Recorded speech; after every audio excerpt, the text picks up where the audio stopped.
Wigford Chronicles. Part 4. The Welshmen return. It has been 4 long weeks since the villagers of Wigford, led by Thane Edgar, gloriously defeated the raiding Welsh warband of Flam Doing ap Flam Doing. The Welsh chieftain was captured and has been held hostage, in an attempt to keep the Welshmen from further attacks on the village. Brother Bedwetter, Flam Doing's faithful cleric, clerk and healer, has recovered from a nasty blow, administered by a villager with a big stick, and is being held captive along with his lord and master. Thanks to the mystical ministrations of Hagwisa, a local wise woman, and Weasel Skinner, Salome and Delilah, mistresses of the vigorous donkey, have also miraculously recovered from the wounds they received at the hands of the barbarous Welshmen, and are, once again, serving their famous ale to the good people of Wigford.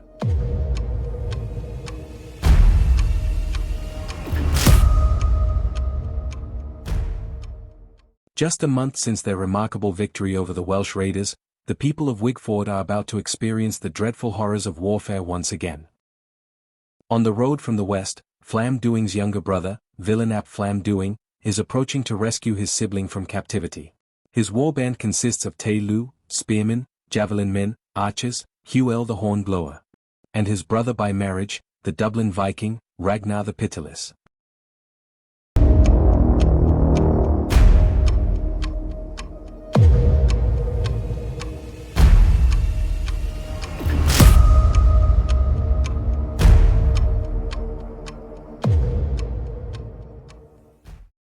Unlike the last occasion the Welsh came raiding, the villagers of Wigford have been warned of the enemy's approach.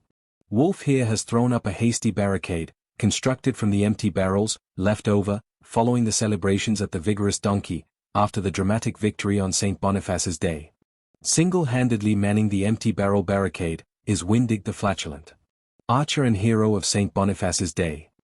However, the effort of drawing his bowstring, combined with the fear engendered by his current predicament, has an unfortunate gastric consequence, against which, Wolf here is presently struggling to get his villagers to advance to defend the empty barrel barricade.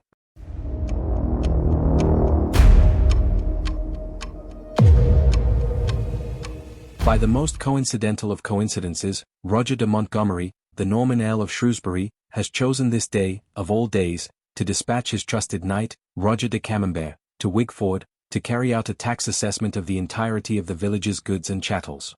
Thus, Roger, his steward, Bohemund, and 2 stalwart spearmen, have found themselves right in the middle of a proper piece of bother. And so, the scene is set.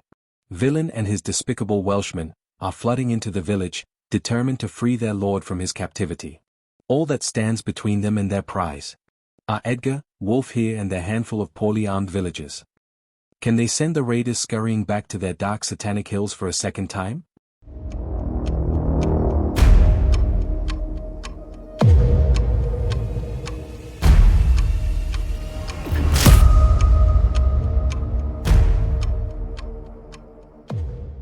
The first initiative roll goes to the Welshmen.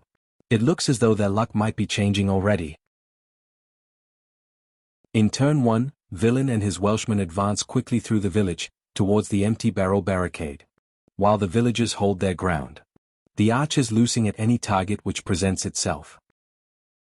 At the empty barrel barricade, Windig lets fly and brings down one of Villain's Taylu, causing consternation within the ranks of the advancing Welshmen, and amongst the villagers arrayed behind him. So, turn 1 ends with 1 Welshman brought down by Windig's arrow, and no other damage caused by the exchange of archery.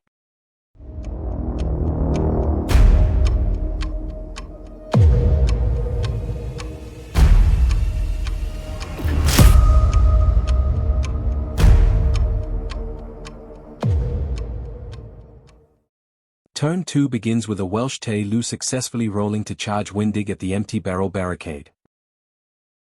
Windig reacts by trying to loose another arrow as the Welshman charges in. Unfortunately, the Saxon panics and fails to launch his missile. Windig's failure allows the Welshman to charge home, and the 2 will battle it out over the empty barrel barricade. More Welshmen advance, but are unable to contact any of the villagers. However, one of the spearmen moves far enough to support the combat. Behind the Welshmen at the empty barrel barricade, Villain, Ragnar the Pitiless and a swarm of Tay-Lu and spearmen hurry along the road to join in the combat. As the villagers' movement phase begins, they take the opportunity to charge and engage the enemy across the battlefield. Meanwhile, the long-range archery duel continues. And this Welsh bowman manages to land a lucky shot, bringing down his opponent behind the wattle fence adjacent to the longhouse. Not for the first time, some of the Welsh shooting is just plain rubbish. Sadly, poor Windig's luck finally runs out, as he is unable to block the blows raining down on him over the empty barrel barricade, and the heroic archer gasps his last. Behind the grubby hut, the Welsh javelin men, and God Gifu, the torch lady, lay into one another, but neither is able to land a blow on the other. The axe-wielding Saxon, who inadvisably left the cover of the empty barrel barricade, received his just deserts, at the hands of a skillful Welsh spearman. And, over to the south, an overeager Welsh javelin man is brought down by the bloody axe of the green-coiffed villager.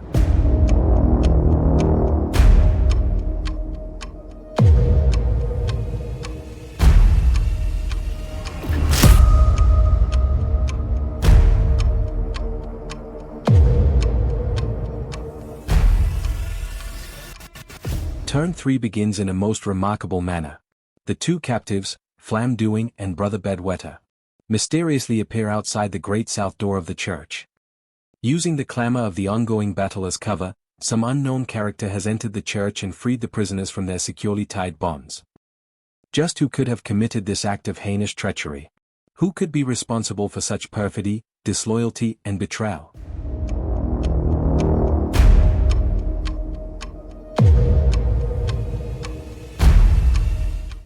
The Welshmen's luck continues to hold, as they win the initiative, even when they roll low. Winning the initiative roll gives the slayers of Windig and the Saxon axe-wielder the opportunity to charge around the barrier. Wulfhere finds himself in a duel with the Welsh Tay-Lu, while Penda the Petrified has to face up to the onslaught of the Welsh spearmen. The other 3 Welsh spearmen are able to hop over the empty barrel barricade, but cannot charge into the villages.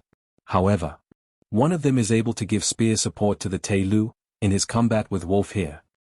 Because they were unable to charge, the other 2 Welshmen find themselves assailed by 3 Saxon villagers. The 2 with hand weapons receive their charge bonus. But the third, armed with the big stick, fails his charge roll. Seeing his son's desperate plight, Edgar, with brother Acrimonious and 2 villagers in support, finally leaves the safety of the Longhouse stockade and heads off to join the fray. However, Roger de Camembert and his Normans are steadfastly not committing themselves to any part of the unfolding drama. Observing the congested melee at the empty barrel barricade, Villain, Ragnar the Pitiless and their accompanying warriors turn off the road and head towards Edgar's longhouse, suspecting that Flam Dewing may be held there. At this point, nobody in the attacking Welsh force is aware that Flam Dewing and Brother Bedwetter are currently dashing headlong towards freedom, over at the vigorous donkey. In turn 3 shooting phase, the poor old Welsh archer is continuing to waste perfectly good arrows. As the combat phase gets underway, the 2 determined opponents behind the grubby hut continue to exchange blows without doing any damage whatsoever. Even Penda the Petrified and his spear-armed adversary can do each other no harm. But then, disaster strikes for the villagers, as the combat dice, finally, roll in favor of the Welsh Tay-Lu warrior. He and Wulfhere both land blows, but the Welshman is able to defend his, while Wulfhere fails and ignominiously crashes into the blood-soaked earth. This wild Welsh demon has now laid low both Windig the Flatulent and Wulfhere, son of Edgar. As if in revenge for the slaying of Wulfhere, the villager in the red hood rolls a flurry of 5s and downs the Welsh spearman. Further along the line, however, stalemate ensues as the dice fail to deliver. Although, things could turn nasty for the Welshman next turn, as Sixtine the Pot Man, with his dreadful flail of flailing arrives to join the melee. At the close of a mightily dramatic turn 3, the battle hangs very much in the balance. The captives have mysteriously escaped their confines, and, unbeknownst to their comrades, are dashing to safety. Wulfhere has been slain and his father is rushing headlong into the scrum behind the empty barrel barricade. The villagers have lost many of their number and are getting close to breaking point. The Norman tax assessors are still steadfastly sitting on the fence and refusing to commit themselves to one side or the other. Only the fickle gods of the dice can now decide the outcome of this ghastly slaughter.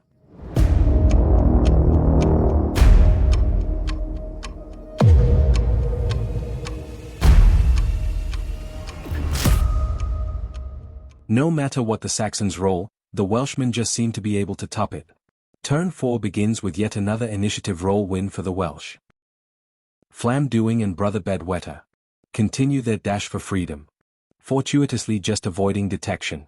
As Salome and Delilah emerge from the vigorous donkey, to check on the progress of the battle raging furiously further down the road. That battle is now racing inexorably towards its final sensational climax. Thane Edgar has charged into combat with one of the Welsh Teilu and both are supported by spear-wielding comrades. But, things could be about to get very difficult for the Thane, as Ragnar the Pitiless, also supported by Huel the Hornblower, has broken away from his brother by marriage, and has appeared by the grubby hut, with the Saxon chieftain firmly in his blood-lusted sights. After an epic defense, Penda the Petrified finally succumbs to the Welsh spearmen by the smallest of margins. Saxon casualties are now soaring to the point where defeat seems to be inevitable. With Ragnar fast approaching, Edgar desperately needed a quick victory over his stout Welsh opponent. The gods of the dice were determined not to assist him in his endeavor and the two warriors remained locked in combat for the next turn. Elsewhere, the dice were equally contrary and all the remaining combats resulted in no further losses. Although turn 4 was much less dramatic than the previous turn, it proved to be a crucial one in deciding the course of the battle. Thane Edgar is locked in combat with one of the Welsh Teilu, with Ragnar the Pitiless bearing down on him. If the Welsh win the initiative roll, Ragnar will be able to charge into the combat, using his massive and deadly Dane axe without any negative penalties. Villain and his warriors are finally about to enter the fray, with only two poorly armed Saxon villagers to face them.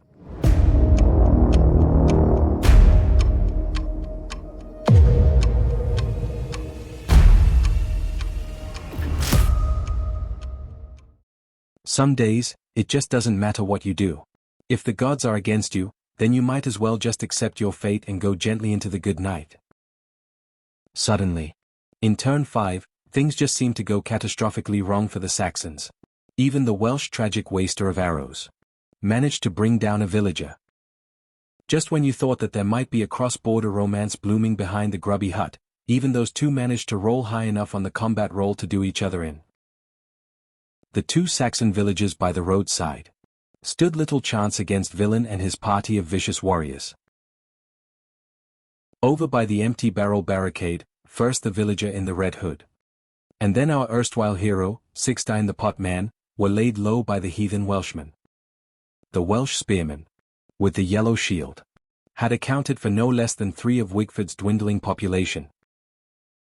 Thane Edgar, however, was not going to give up the fight just yet. In spite of the presence of Ragnar and his mighty weapon, he managed to bring down one more of Flam Doing's Teilu. The struggle was, unfortunately, indisputably over. Most of the villagers of Wigford lay dead or dying, having paid the ultimate price in defense of their homes. Word had reached Villain that his brother and the brother were free and making their way to join him. Skillfully, Edgar broke off the combat with Ragnar and fell back to the Longhouse stockade, where angry words were exchanged with de Camembert. But the Normans steadfastly refused to involve themselves in the conflict. Mercifully, Villain had achieved what he came to achieve, and wished to prolong the slaughter no further. His lord and brother had been rescued, and their return to Wales would be followed by hearty celebrations for some time to come.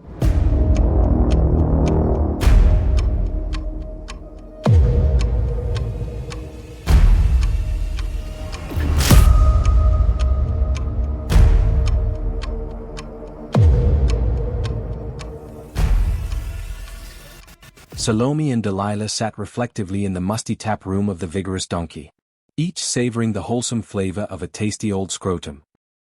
"'Tis the best ale in the whole of our wonderful county," said Delilah, using the back of her hand to wipe the bubbling froth from her succulent lips. Salome recognized something strange in her sister's expression, and prompted her to share her thoughts. "Oh my dearest. It was me. I was the one who released Brother Bedwetter from his bonds and set him free." Delilah tearfully confessed that she had become entranced by Brother Bedwetter's beautiful bardic renderings, and, during the several weeks of his confinement, that she had begun to crave the contents of his billowing cassock. With this stunning revelation disclosed, Thane Edgar would need to be told the truth of this dreadful situation, and Delilah's punishment would be his decision to make. Well, my patient friends, with Delilah's fate now in the hands of Thane Edgar, and Flam Dewing and Brother Badwater hurriedly scurrying back to the forbidding fastnesses of Wales, this chapter of the Wigford Chronicles draws to a sorrowful close. Thank you for watching, and we hope you can join us for future videos in this series, telling the story, as told in the faded crumbling pages of the Wigford Chronicles.